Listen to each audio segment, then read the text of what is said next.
जय श्री हरि विष्णु। पोषणपुत्रा एकादशी की कथा का हम स्मरण करेंगे इस वीडियो में। धर्मराज युधिष्ठिर कहने लगे कि हे भगवान, आपने पोषण कृष्ण एकादशी अर्थात सफला एकादशी का महात्म्य बताकर बड़ी कृपा की। अब आप कृपा करके मुझे पोषण माह के शुक्ल पक्ष की एकादशी के विषय में भी बताइए। इस एकादशी का क्या नाम है तथा इसके व्रत का क्या विधान है, इसकी विधि क्या है, इसका व्रत करने से किस फल की प्राप्ति होती है और इसमें कौन से देवता की पूजा किया जाता है। कृपया आप सब विधि पूर्वक कहिए। भगवान श्री कृष्ण बोले, पोषण माह के कृष्ण पक्ष में आने वाली इस एकादशी को पोषणपुत्रा एकादशी कहा जाता है। इसमें श्री नारायण भगवान की पूजा की जाती है। विधि पूर्वक इस व्रत को करना चाहिए।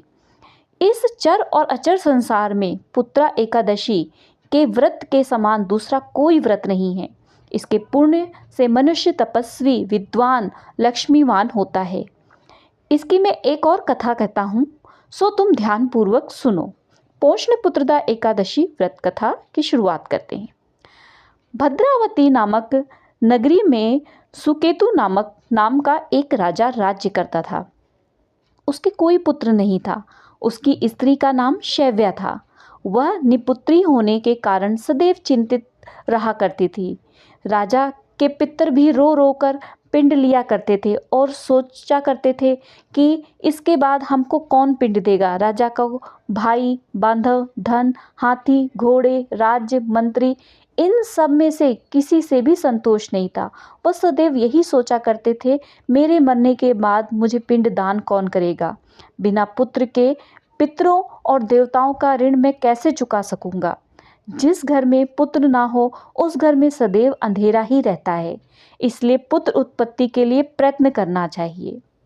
जिस मनुष्य ने पुत्र का मुख देखा है वह धन्य है। उसको इस लोक में यश और परलोक में शांति मिलती है, अर्थात उनके दोनों लोक सुधर जाते हैं। पूर्व जन्म के कर्म से ही इस जन्म में पुत्र, धन आदि प्राप्त होते हैं। राजा इसी प्रकार रात दिन चिंता में लगा रहता था।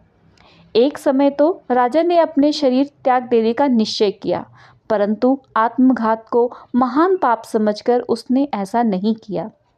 एक दिन राजा ऐसा ही विचार करता हुआ अपने घोड़ों पर चढ़कर वन को चल दिए।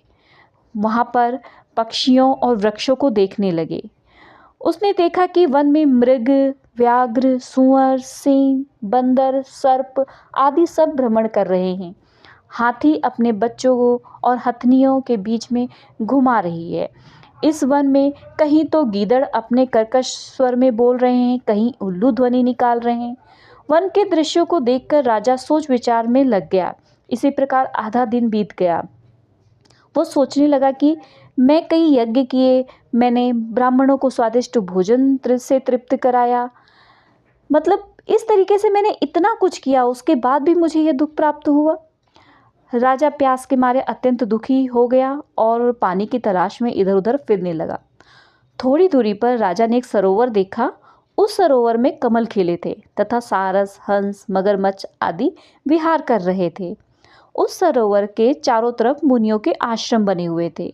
उसी समय राजा के दाहिने अंग फड़कने लगे। राजा शुभ शगुन समझकर घोड़े से उतरकर मुनियों को दंडवत प्रणाम किया और बैठ गया। राजा को देखकर मुनियों ने कहा, हे राजन, हम तुमसे अत्यंत प्रसन्न हैं। तुम्हारी क्या इच्छा है सो कहो। राजा ने कहा, महाराज, आप कौन हैं और किस लिए यहाँ आए हैं, कृपया करके बताइए। मुनि कहने लगे कि हे राजन, आज संतान देने वाली पुत्रदा एकादशी है। हम लोग विश्वदेव हैं और इस सरोवर में स्नान करने के लिए आए हैं। ये सुनकर राजा कहने लगा कि महाराज, मेरे भी कोई संतान नहीं है। यदि आप मुझ पर प्रसन्न हैं तो एक पुत्र का वरदान दीजिए। मुनि बोले, हे राजन, आज पुत्रदा एकादशी है, आप अवश्य ही इस व्रत को करें। भगवान की कृपा से अवश्य आपके घर में पुत्र होगा।